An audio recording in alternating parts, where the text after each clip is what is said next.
Selamat pagi Mas Eki dan Mas Hakim. Nah, hari ini kita akan membahas kebijakan fiskal dan moneter dalam model Keynesian dan monetaris. Nah, kita mulai dengan pandangan Keynesian dulu nih. Apa yang membedakan kebijakan fiskal dan moneter menurut Keynes, Mas Hakim? Dalam pemikiran Keynesian itu kebijakan fiskal lebih efektif untuk mengurangi pengangguran daripada kebijakan moneter. Hal ini dikarenakan permintaan uang terhadap suku bunga, permintaan uang untuk spekulasi itu sangat sensitif terhadap suku bunga, sehingga menyebabkan kurva LM itu cenderung landai. Sedangkan untuk investasi itu kurang sensitif terhadap suku bunga, yang menyebabkan kurva IS itu curang. Apakah benar seperti itu, Mas Eki? Betul, investasi tidak banyak berubah walaupun suku bunga berubah.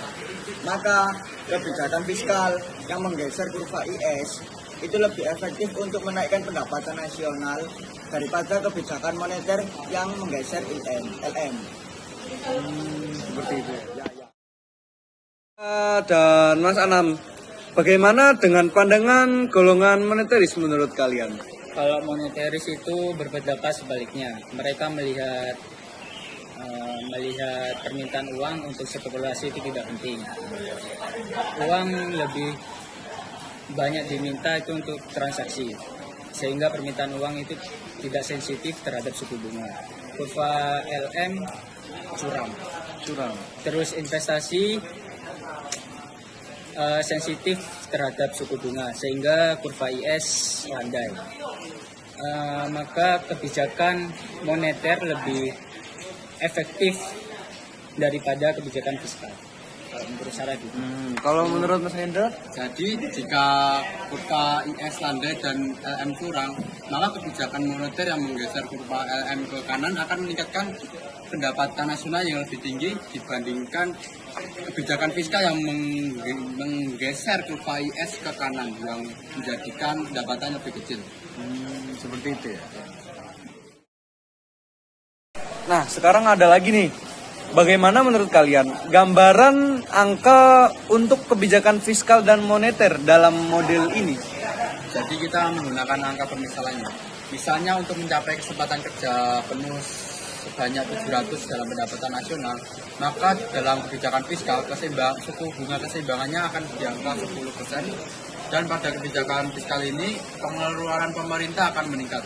Sedangkan dengan kebijakan moneter, suku bunga akan turun ke angka 5,5 dan pemerintah akan mengeluarkan atau menambahkan penawaran uang sebesar dari 175 ke angka 225.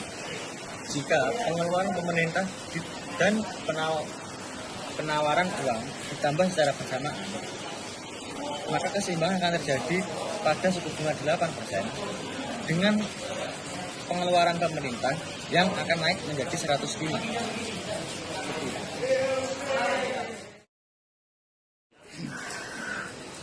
Jadi dari teman-teman yang sampaikan, kesimpulannya adalah Keynesian itu lebih mendukung terhadap kebijakan fiskal karena sensitif terhadap investasi dan permintaan uang.